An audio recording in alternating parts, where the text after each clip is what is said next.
A little kindergarten boy I know was begging to eat the dessert his mother had ordered. My tiny grandson, sitting right in front of me, should be around the same age as him. Despite having a kid's meal in front of him, his tummy was growling, indicating he was hungry and wanted to share his food with his mom. My name is Elizabeth, and I am 65 years old. My husband, Jason, of the same age, works as a private taxi driver, and I am employed in a company cafeteria. We live together, just the two of us, but we used to live with our only daughter, Alice.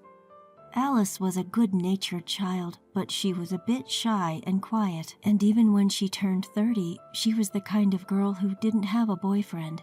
Around that time, when Jason was working as a limo driver, Alice had a chance to deliver an item Jason had forgotten, which led her to be noticed by the son of a company executive who was a regular customer. Their relationship quickly progressed from dating to engagement, then to marriage, and she found herself marrying into a wealthy family.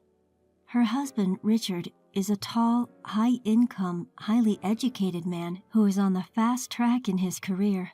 But he's a down-to-earth, good guy who doesn't let it get to his head. Moreover, around the time we were nearing retirement, he generously helped us out. He gave Jason financial support to start his own taxi business, and he arranged for me to get a job in a company cafeteria he knew.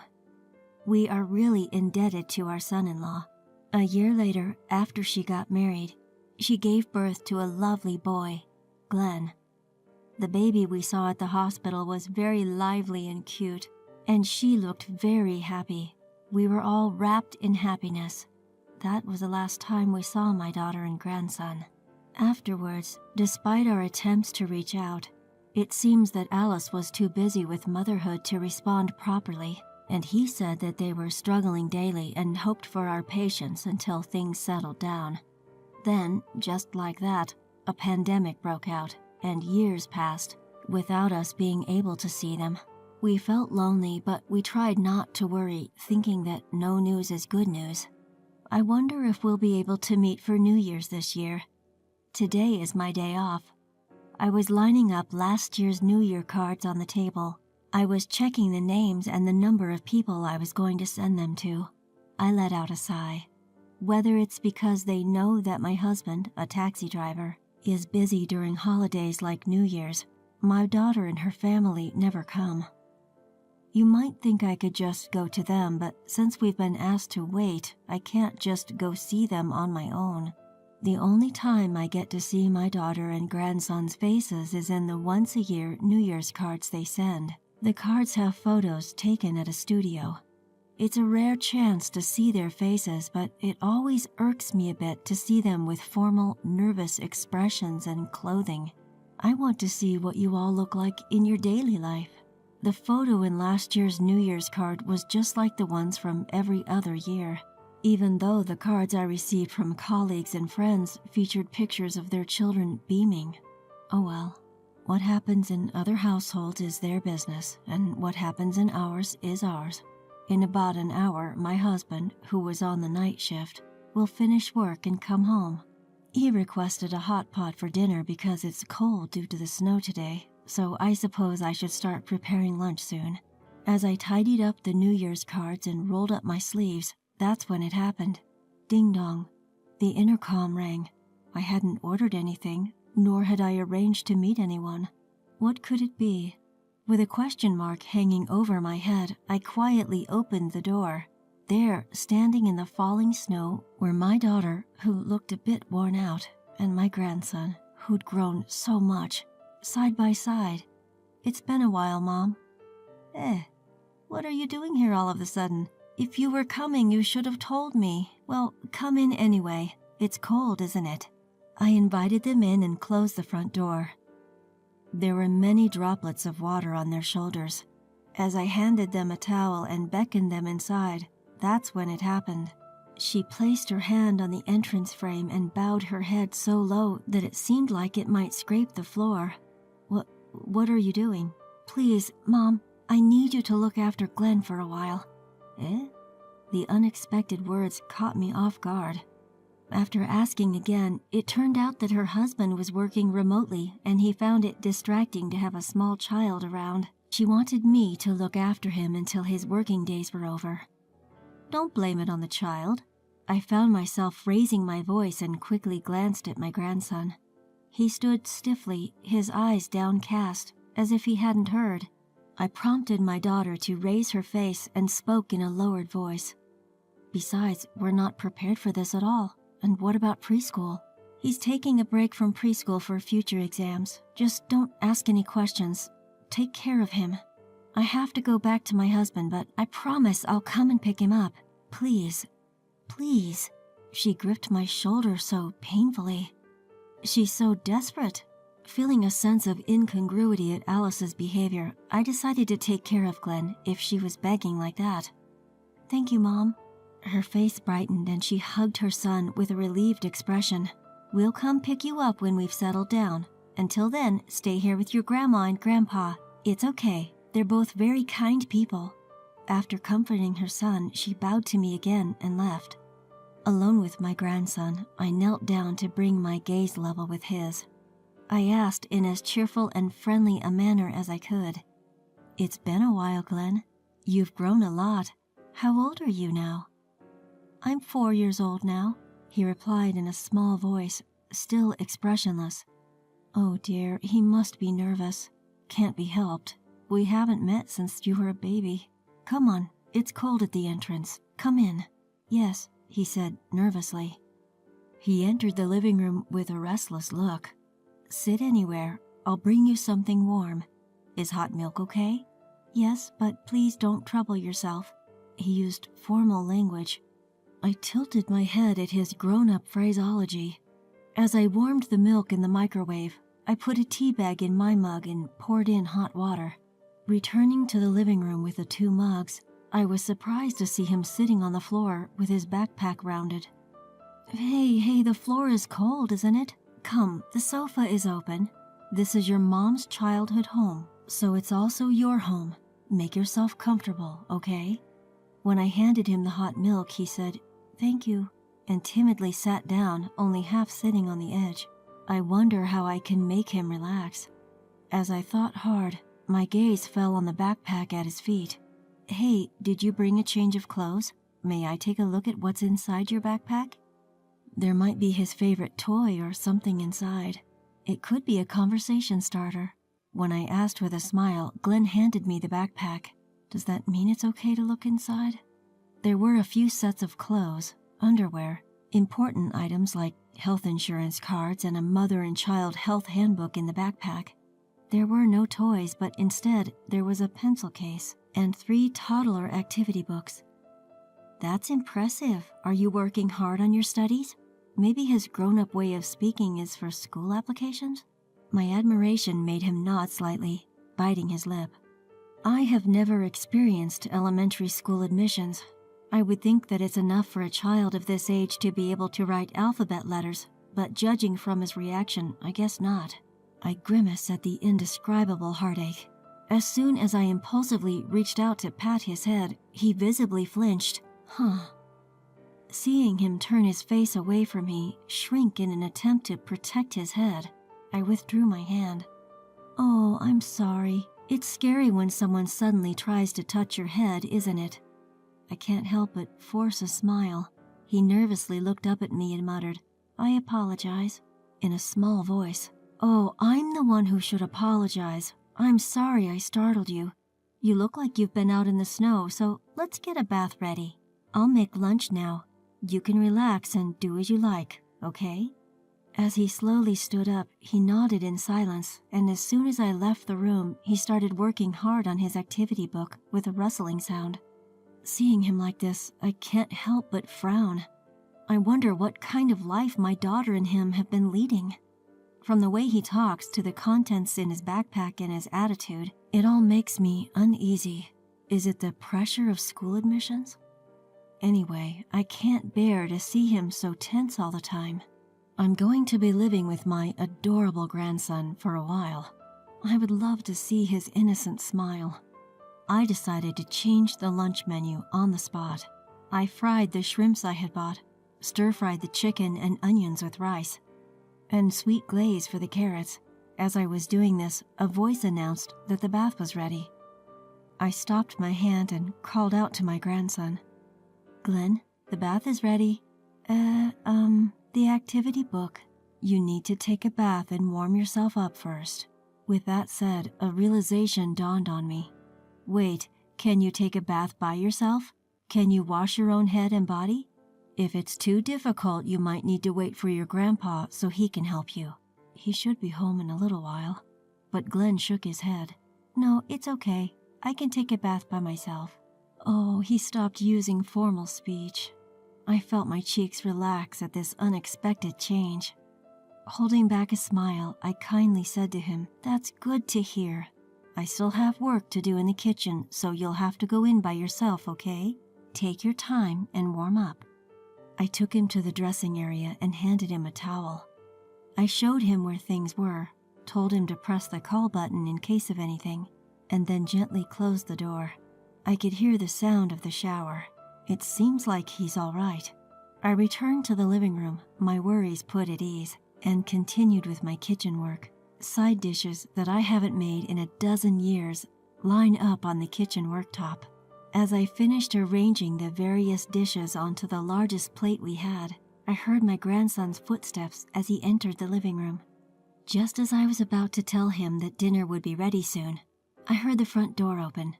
Soon after, my husband's surprised voice asked, "Whose shoes are these?" Glenn's shoulders trembled. "Hey, there's small shoes in the entrance. Who is the boy?"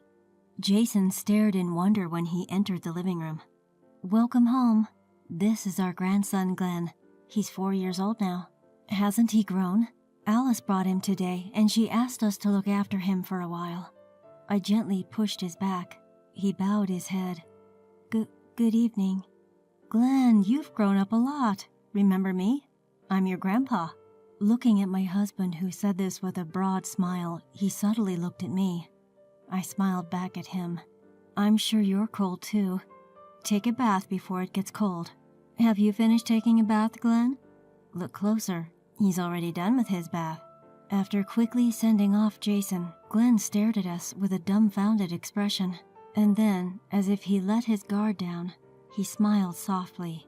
See, he's just a boy his age when he smiles. I seated him on a chair, and when I placed the plate and soup in front of him, his expression brightened. "This is... it's Grandma's special kids' lunch. Enjoy." It's a unique kids' lunch made with the skills I acquired from working in a diner. I even made a little flag to put up on the fried rice while he was in the bath. He immediately picked up the fork, and the moment he was about to take a bite, he paused as if he realized something.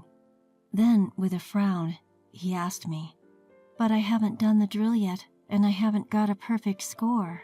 Huh? I didn't understand what my grandson meant, and I was at a loss for words.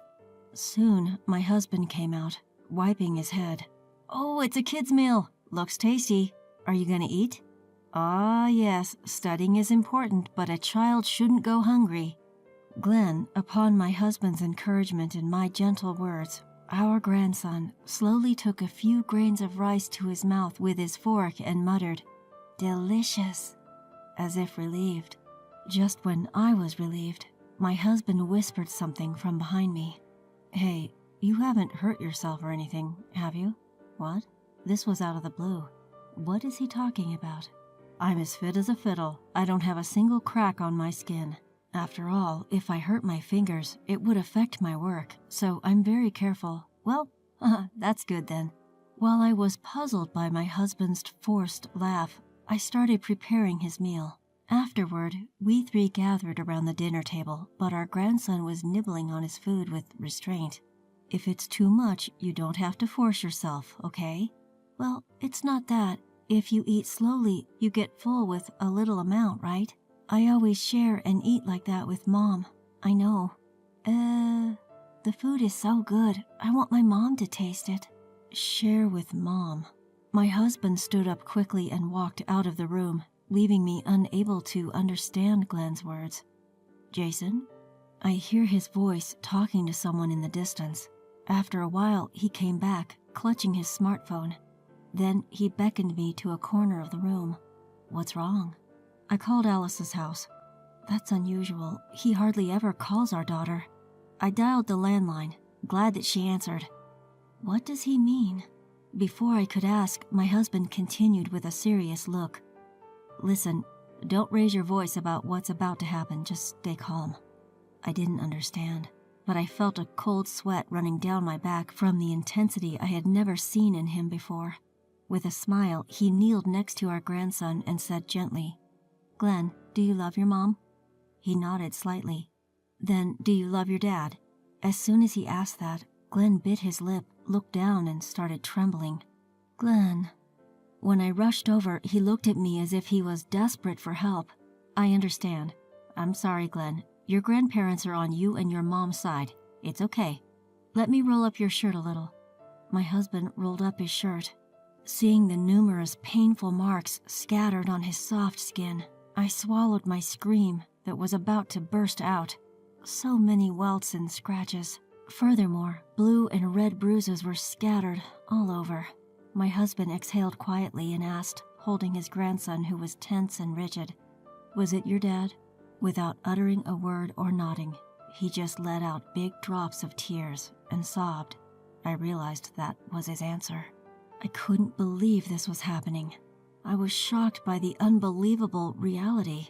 "Hurry, let's go." When I looked up at the sound of Jason's voice, he had already put on his jacket and was holding his wallet and car keys. "Eh? Bring me last year's holiday card. We are going to Alice's place." In a flash, my husband was getting into the car. "Listen, it's the same with taxis. When you're alone in a private room with a dangerous client, you lose if you confront them head on. Here's the plan." While checking the address and map, he gave me instructions. The problem was what to do with our grandson. Considering the circumstances, I was debating whether or not to leave him at home, but he got into the car himself. "Going to Mom's place." There was a certain determination in his eyes. It is certain that my husband is an experienced driver. After confirming the address on the holiday card, he drove off smoothly without even inputting it into the GPS.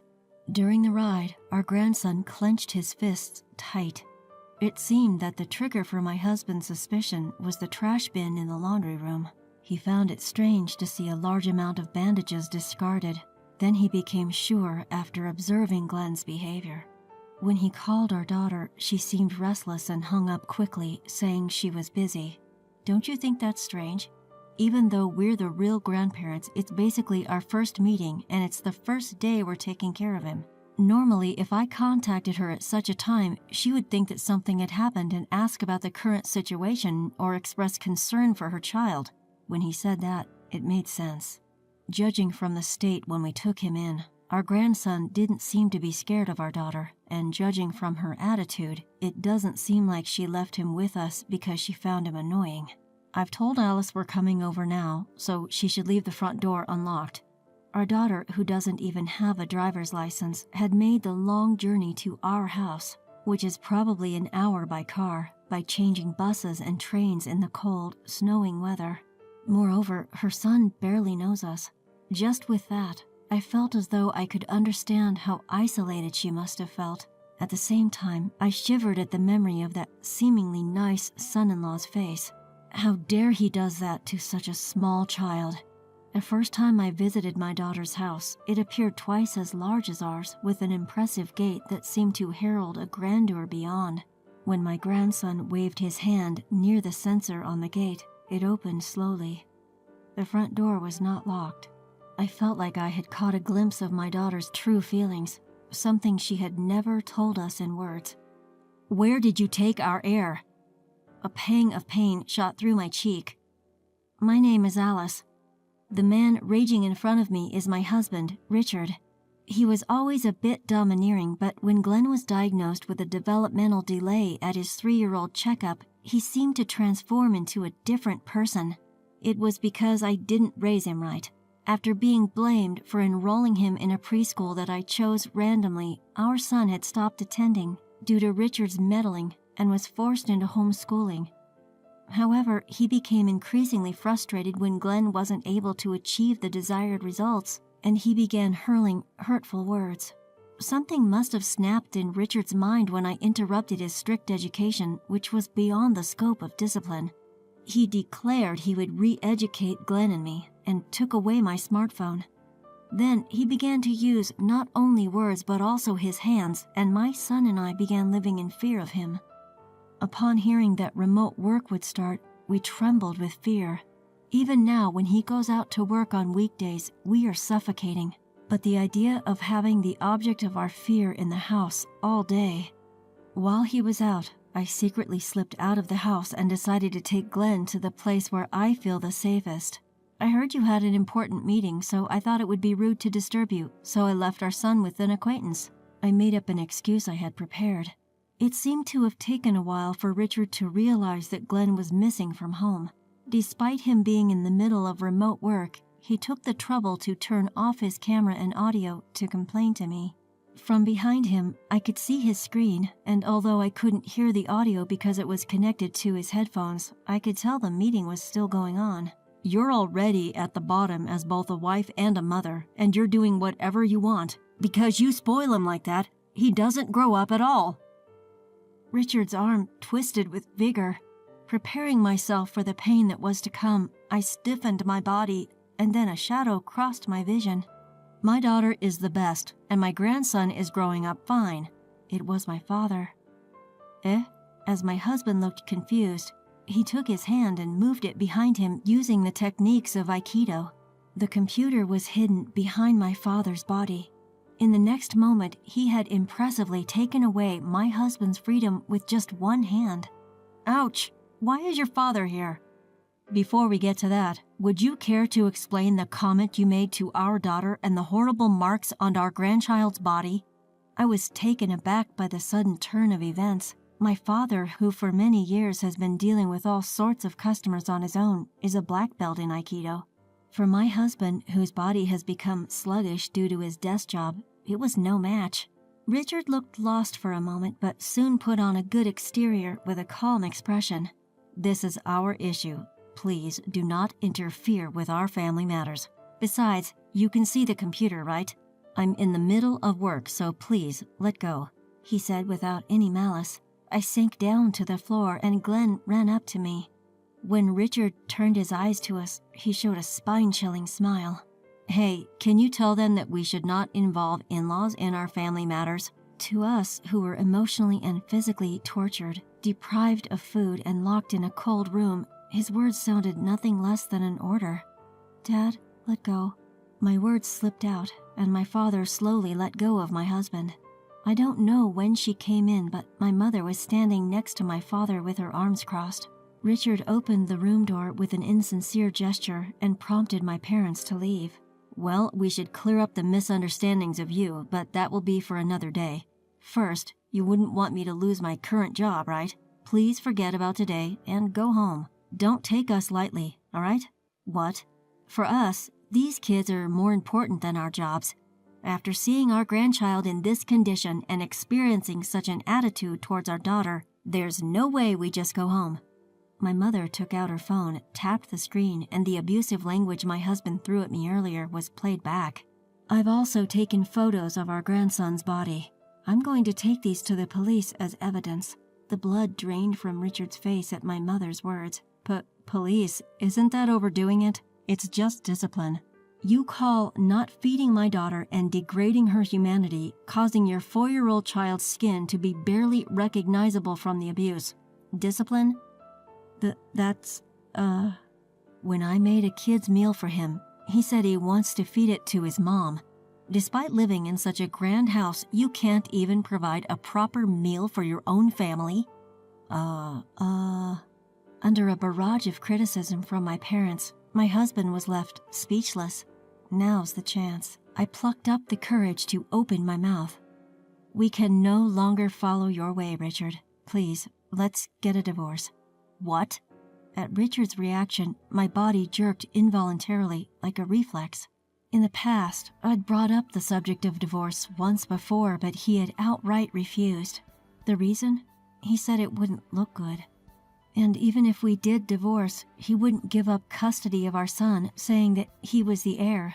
He even threatened to take away the jobs of my aging parents, so I gave up. But now, in this situation, I see a chance. Please, I want a divorce. If you free me and our child from you, I won't go to the police. Stop messing around. Who do you think you're talking to? At Richard's roar, our son squeezed his eyes shut. You're always so disrespectful. What do you think would happen to my reputation at work if I got divorced? I'm known as a family man there. We live in a good house, wear nice clothes. I even provide work for your retired parents, and our child is set on a path to success. I deserve gratitude, not complaints. When he had finally run out of breath from his outburst, my father then muttered expressionlessly, "Thank you for finally revealing your true colors." What? Didn't you notice? When my husband used his technique on you, he turned on the microphone and camera on your computer. What? At my mother's words, Richard hastily ran to his computer. In his haste, he tripped on the headphone cord and it unplugged from his computer.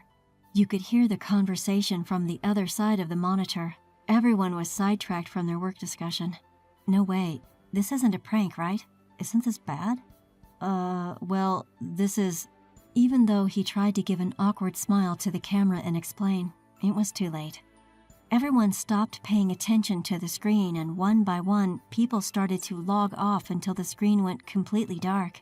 That's when Richard's smartphone started to vibrate. Seeing the screen, he hastily grabbed his phone. Hello?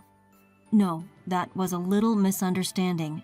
No, so that was... Could it be his boss? Leaving my desperate husband trying to make excuses, I headed to the front door with my son and got into my dad's car. In the silence, I muttered to the two sitting in front, "Thank you. Welcome home, Alice." As soon as she heard those words, she sniffled. I've lived for 65 years, and for the first time, I witnessed a terrible scene.